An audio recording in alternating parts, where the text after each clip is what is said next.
Amerikada povurning yordamchisi bo'lib, bir kunda nechta pul ishlasa bo'ladi va ishi o'zi qanaqa? Ko'risha xohlaymizmi? Ketdik. Ishgami? Ishga. Farqim yo'q. O'zbegim fartugini kiyib ishga tushdim. Oshxonaga kirsam,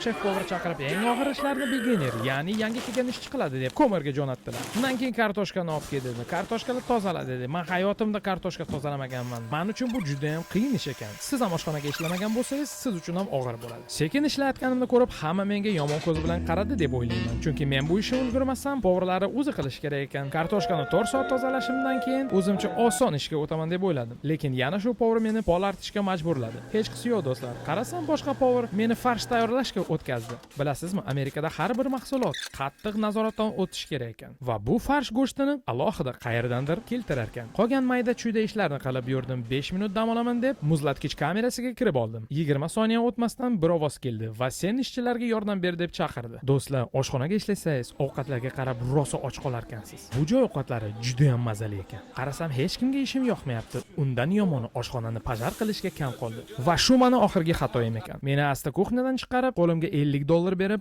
bu ish siz uchun emas. Siz esa bu ish uchun emas deb eshikni ko'rsatib yubordilar. $50 bilan ishimizni tugatdik. Biz bu ishga to'g'ri kelmadik. Ish qidirishni to'xtatmaymiz. Sizlarga yana ko'p Amerikadan ishlarni ko'rsatamiz.